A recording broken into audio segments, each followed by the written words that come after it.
2월 25일 예수소망교회 주일 예배 말씀입니다. 오늘 말씀의 제목은 예수를 따라가는 삶, 마가복음 8장 31절에서 38절까지의 말씀입니다. 인자가 많은 고난을 받고 장로들과 대제사장들과 서기관들에게 버림받아 죽임을 당하고 사흘 만에 살아나야 할 것을 비로소 그들에게 가르치시되 드러내놓고 이 말씀을 하시니 베드로가 예수를 붙들고 항변하매 예수께서 돌이키사 제자들을 보시며 베드로를 꾸짖어 이르시되 사탄아 내 뒤로 물러가라. 내가 하나님의 일을 생각하지 아니하고 도리어 사람의 일을 생각하는도다 하시고 무리와 제자들을 불러 이르시되 누구든지 나를 따라오려거든 자기를 부인하고 자기 십자가를 지고 나를 따를 것이니라. 누구든지 자기 목숨을 구원하고자 하면 잃을 것이요 누구든지 나와 복음을 위하여 자기 목숨을 잃으면 구원하리라. 사람이 만일 온 천하를 얻고도 자기 목숨을 잃으면 무엇이 유익하리요? 사람이 무엇을 주고 자기 목숨과 바꾸겠느냐? 누구든지 이 음란하고 죄 많은 세대에서 나와 내 말을 부끄러워하면 인자도 아버지의 영광으로 거룩한 천사들과 함께 올 때에 그 사람을 부끄러워하리라. 오늘 말씀은 인자이신 예수님이 많은 고난을 당하지만 반드시 부활할 것을 예고하며 시작합니다. 여기서 인자라는 용어는 장차 심판의 권세를 가지고 이 땅에 임하실 심판의 주로서의 모습, 또 그리고 성육신하신 예수님이 이 땅에서 고난을 받고 죽임을 당하실 순환의 종으로서의 모습이 두 가지 포함되어 있습니다. 오늘 본문에서의 인자의 개념은 순환의 종으로서의 모습을 말씀하고 있는 것입니다. 주는 그리스도이십니다라는 베드로의 신앙 고백을 들으신 후에 자신이 메시아이지만 많은 사람들이 환호하는 그런 정치적인 메시아가 아니라 바로 고난을 받는 대속의 메시아이심을 깨닫게 하기 위해서 인자라는 표현으로 말씀을 하신 것입니다. 그러나 본문이 순환을 예고하는 말씀이긴 하지만 주님은 다가올 순환과 죽음의 면모만을 드러낸 것이 아닙니다. 고난과 죽음 이후에 필연적으로 반드시 부활이 뒤따를 것이라는 사실까지 말씀하신 것입니다. 이 부활의 메시지 속에는 제자들은 죄와 죽음의 권세를 물리쳐 이기고 승리하실 주님의 완전한 승리를 기쁨과 희망으로 발견했어야 했습니다. 그러나 제자들은 그렇게 하지 못했던 것 같습니다. 당시 대적들의 핍박이 가속화되어 가고 예수님은 사람들에게 그들에게 환영을 받지 못하는 이 고난의 메시지를 선포하게 됩니다. 오늘은 첫 번째 고난에 대한 메시지인데 마가복음 9장 30절에서 32절에도 두 번째, 또 10장 32절 34절에도 세 번째 이 순환의 메시지를 선포하십니다. 마가는 당시 박해를 받는 교회의 상황을 염두에 두고 이러한 내용을 기록하였는데 기원 후 64년에 네로 황제, 로마의 네로 황제는 기독교인들을 박해하는 그 박해가 절정에 달했고 사면초가와 같은 이러한 상황에 놓인 교회는 이제 그 고난과 핍박에 대해서 어떻게 견뎌야 할지 예수님은 오늘 말씀을 통해서도 그들에게 격려하고 있는 것입니다. 그러나 12제자들의 영적 깨달음이 빈약한 상태에서 예수님은 이제 공개적으로 자신이 바로 구약에서 예언한 메시아이심을 계시해 주시고 고난받는 종으로서 사명을 완수해야 될 그 십자가를 져야 하는 그 날이 다가오고 있는 그 임박해 오고 있는 시점에서 제자들을 올바른 메시아관을 깨닫게 하시고 또 그들이 어떤 삶을 살아야 하는지 준비시키기 위해서 오늘 말씀을 해주시는 것입니다. 오늘 말씀은 참된 제자의 삶이 어떤 것인가를 말씀해 주시는 것인데 우리가 마가복음 8장 27절에 보면 예수님이 가이사랴 빌립보 여러 마을로 다니실 때 제자들에게 먼저 사람들이 자신을 누구라고 말하는지 물어보셨고 그리고 제자들은 예수님을 누구라고 하는지 물으셨습니다. 이 두 가지 질문에 예수님은 자신의 그 직분에 대해서 일반인들이 생각하는 오해를 불식시키고 또 제자들에게는 예수님의 사역이 최종적인 목적이 무엇인지를 깨닫게 하기 위해서 공개하신 것입니다. 그리고 지금까지 예수님이 표적을 일으키고 유대 이 땅에서 많은 기적을 일으키고 사역을 하신 목적이 바로 하나님이 보내신 메시아, 유대인들이 대망하는 메시아이심을 알리시는 있습니다. 그러나 이제 유대인들이 잘못 알고 있는 메시아를 이제 먼저 우선적으로는 제자들에게 알리실 필요가 있었던 것입니다. 그렇지 않다면은 그가 십자가를 지게 될 때 사람들은 아무도 그 예수님의 죽음의 의미를 깨닫지 못하게 될 것이기 때문입니다. 당시 유대인들은 메시아가 오면 하나님의 나라가 완성되어서 주위의 모든 대적들을 물리치고 견고한 이스라엘 나라가 영원히 서 있을 거라고 믿었습니다. 그렇기 때문에 그들은 메시아가 이 땅에 오셔서 인간에게 고난을 당하시고 십자가에 죽는다는 그 사실을 상상조차 할 수 없었던 것입니다.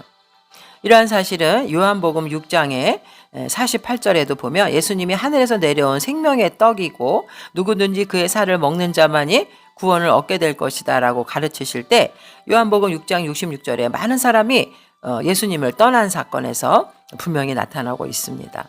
오직 유대인들은 승리하는 메시아의 사상만을 갖고 있었기 때문에 고난받는 메시아의 사상을 거부했던 것입니다. 그들은 하나님의 말씀을 그토록 귀중하게 여겼지만 결국 그 말씀을 인위적이고 편협되게 해석함으로써 온전한 메시아의 사상에서 떠나게 되었고 잘못된 메시아상을 갖고 있었기 때문에 예수님은 아직 십자가에 달리시기 전에 어느 정도 시간적인 여유가 있을 때 자신의 죽음에 대해서 다른 사람들보다 먼저 제자들에게 알려주셨던 것입니다. 예수님의 부활이 없이 우리의 구원도 없고 예수님의 죽음은 아무런 의미를 지나지 않습니다. 부활이 있었기 때문에 교회가 탄생하게 되었던 것이고 또 초대교회 성도들은 예수님의 부활을 증거하기 위해 자신의 생명도 아끼지 않았던 것입니다.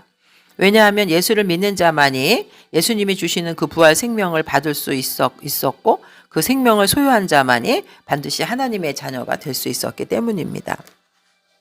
유대인들이 바라는 정치적이고 세속적인 그 메시아과는 진정 메시아 되시는 예수님께서 걸어가야 할 십자가의 길과 일치되지 않은 것이죠. 마가복음 10장 45절에 인자가 온 것은 섬김을 받으려 함이 아니라 도리어 섬기려 하고 자기 목숨을 많은 사람의 대속물로 주려 함이니라. 우리는 예수님이 누구신지 제대로 알아야 올바른 신앙생활을 할 수 있습니다. 예수님이 하나님의 아들이고 나의 구세주라는 사실을 확신하고 깨달을 때 진정 나의 죄를 위해 십자가 지신 그 주님을 굳게 믿고 그 십자가의 사랑으로 우리의 삶의 고난을 이기며 하나님의 말씀대로 살아갈 수 있게 되는 힘을 얻게 되는 것입니다. 오늘 이 예수님이 올바른 메시아상을 통해서 올바른 신앙 고백을 통해서 참된 제자의 삶이란 어떤 것인지 말씀해 주십니다. 34절 무리와 제자들을 불러 이르시되 누구든지 나를 따라오려거든 자기를 부인하고 자기 십자가를 지고 나를 따를 것이니라. 이렇게 세 가지의 말씀을 통해서 제자가 어떤 것인지 말씀해 주십니다. 첫 번째 자기 부인이라는 것은 자기의 모든 권리를 포기하는 것입니다. 아담과 하와 이후 우리 인간들은 하나님의 형상을 잃어버리고 죄성을 가지고 있는 죄인이기 때문에 자기 자신을 부인해야만 합니다. 죄인임을 먼저 깨달을 때 우리는 하나님의 진정한 제자가 될 수 있습니다. 로마서 7장 21절에도 사도 바울은 자신 안에 두 가지의 법이 있다고 고백합니다. 그러므로 내가 한 법을 깨달았노니 곧 선을 행하기 원하는 나에게 악이 함께 있는 것이로다. 그래서 결국 자기 자신을 내려놓고 하나님의 뜻을 먼저 찾을 때 우리는 주님의 제자가 될 수 있습니다. 여기서 죄라는 것은 하말티아라는 단어인데 하나님의 말씀에서 벗어나는 것, 자기 소견, 자기 생각대로 하는 것이 죄라는 것입니다. 여기서 베드로가 32절에 예수님을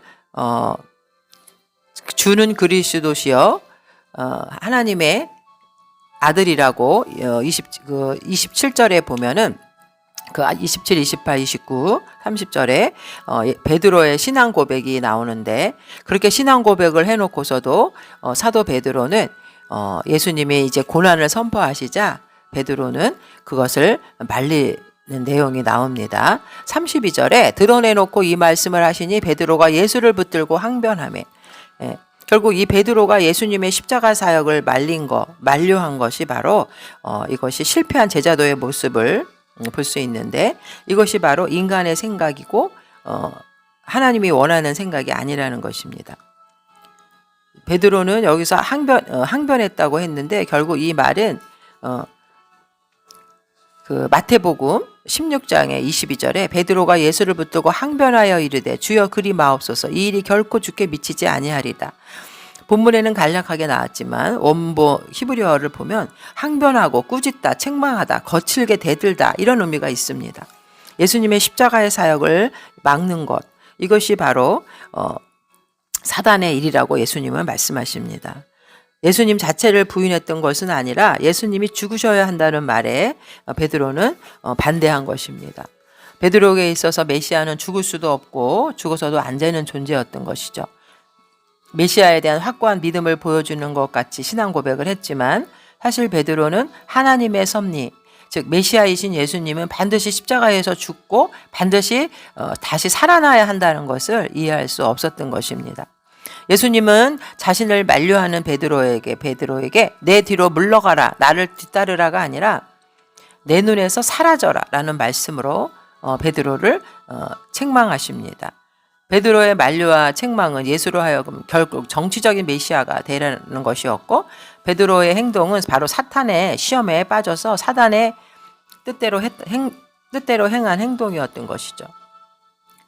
그 마가에게 있어서 그것은 예수와 그의 제자들에 대한 하나님의 뜻에 정면으로 도전하는 것이었습니다.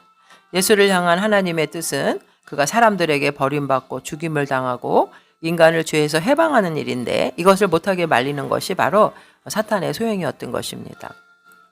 제자들에 대한 하나님의 뜻은 제자들 역시 예수님처럼 고난과 순교의 길을 걷는 것인데 이것을 거부하는 것은 바로 하나님의 뜻을 대적하는 마귀의 일인 것입니다. 예수님을 따르며 동고동락했던 제자들조차도 예수님의 고난을 받아들이려 하지 않았습니다. 그들은 다분히 물질적이고 세속적인 메시아관에 젖어 있었고 순환의 가정이 없는 하늘의 영광만을 추구했고 우리 인간 내부에 깊이 뿌리 박혀 있는 죄의 심각성을 절감하지 못했던 것입니다. 결국 우리는 우리 자신의 삶 속에서 자기를 부인하고 예수님의 고난을 거듭 되새겨야 할 필요가 있습니다. 그것이 영원한 생명을 얻는 것입니다. 시몬 베드로는 하나님의 일을 생각하지 않고 도리어 자기의 뜻대로 예수의 십자가의 죽음을 막으려고 했는데 하나님의 뜻과 상관없이 자기의 뜻대로 사는 것은 죄의 길이기 때문에 우리는 그리스도 안에서 십자가에 못 박히고 하나님을 향하여 살리심을 받은 사람처럼 이것을 버려야만 하는 것이죠. 결국 나의 뜻을 버리고 하나님의 뜻을 따르는 것이 자기 부인인 것입니다. 예수와 그의 부르심의 순종을 위해서 자기 권리와 세상적인 모든 유익을 버리는 것, 이것이 바로 자기 부인인 것이죠. 그래서 갈라디아서 2장 20절에는 내가 그리스도와 함께 십자가에 못 박혔나니 그런즉 이제는 내가 사는 것이 아니요 오직 내 안에 그리스도께서 사시는 것이라. 이제 내가 육체 가운데 사는 것은 나를 사랑하사 나를 위하여 자기 자신을 버리신 하나님의 아들을 믿는 믿음 안에서 사는 것이라고 바울은 고백했습니다. 우리 하나님의 자녀들은 예수님을 영접하고 믿는 순간에 자신의 죄와 정과 욕심을 예수께서 지신 그 십자가에 다 못 박은 것입니다. 갈라디아서 5장 24절에도 그리스도 예수의 사람들은 육체와 함께 그 정욕과 탐심을 십자가에 못 박았느니라. 우리가 구약의 다윗을 보면 사도행전 13장 22절에 하나님 마음에 합한 자라고 그는 칭찬을 받았습니다. 다윗이 그렇게 했던 것은 사울 왕에게 10년 동안 쫓기면서도 인내할 줄 알았고 자신을 저주하고 욕하는 시므이에 대해서도 오히려 자신의 죄를 찾으며 하나님의 의로우신 판단을 기다렸습니다. 우리는 내 생각과 내 감정에 얽매이지 않고 오늘도 하나님을 예배하듯 하나님의 선하심과 기뻐하심과 온전하심 뜻이 무엇인지 분별하며 살아가는 성도가 되어야겠습니다. 자기 십자가를 진다는 것은 어떤 의미일까요? 자기를 부인하고 자기 십자가를 지고 나를 쫓으라고 예수님이 말씀하셨는데 여기서 자기 십자가라는 것은 당시 그 로마의 사형 방법 중 하나인 십자가형은 그 형에 처해질 죄수가 자기의 십자가를 지고 처형 장소까지 가게 되어 있었습니다. 예수님도 그렇게 하셨는데 결국 이것은 자기 자신에게 있는 그 십자가를 자기가 지는 것을 말하는 것이죠. 성도들에게 있어서도 삶 속에서 자기가 현재 자기에게 있는 십자가를 자기가 감당해야 된다는 것입니다. 예수님의 제자가 된다는 것은 자기 희생과 또 순교까지 나아가야 하는데 자기를 부인하고 자기 십자가를 지고 예수를 따라가야 한다는 것이죠. 그럴 때 우리는 예수님을 통한 영원한 생명을 얻게 되고 상급을 받게 된다는 것입니다. 꼭 여기서 십자가는 문자적인 십자가만을 의미하는 것이 아니라 우리가 일상생활 속에서의 나에게 오는 고난을 말합니다. 그러나 그 고난의 십자가는 나 혼자 지는 것이 아니라 주님이 함께 하심으로 우리는 그것을 견뎌낼 수 있는 것입니다. 결국 십자가를 진다는 것은 죽음을 말하는 것이죠. 그것은 흔히 현대인들이 말하는 것처럼 금욕적인 생활, 고난을 말하는 것이 아니라 자기 자신이 죽는 것입니다. 자기 자신을 십자가에 못 박는 것이죠. 자기 생명까지 포기하는 것이고 자기에게는 아무것도 없고 결국 주님만으로 살아가겠다고 하는 고백인 것입니다. 우리는 십자가에서 이미 우리의 죄성을 다 못 박았고 우리는 죄인이라 영원한 형벌을 받아야 했습니다. 그러나 예수님이 나를 위해 십자가에 돌아가심으로 우리는 새 생명을 얻게 된 자들이기 때문에 우리 그리스도인들은 새로운 삶, 옛날의 나의 삶, 죄성은 십자가에 못 박고 주님의 자녀로서 주님이 주시는 고난을 묵묵히 따라가야 한다는 것입니다. 그리고 마지막으로 예수님을 따른다는 것은 결국 우리 삶 가운데서 철저히 자기를 부인하고 예수님의 뜻을 순종하는 것을 말하는 것이죠.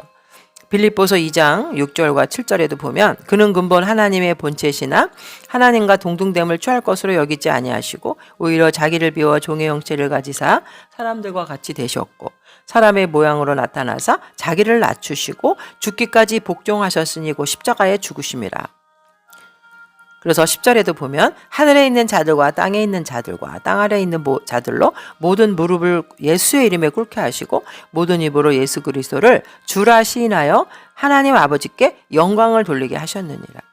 예수님의 그 십자가는 결국 하나님께서 모든 사람들로 하여금 주라 시인하게 하고 영광을 돌리는 삶을 열매 주셨던 것입니다.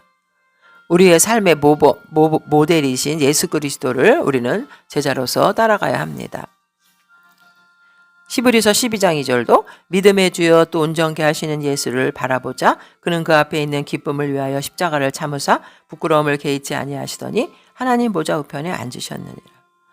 결국 예수님의 고난을 통해서 지금도 하나님 나라 하나님 보좌 우편에서 우리를 위해 중보하시는 그 영광 하나님이심을 우리는 깨달아야 합니다.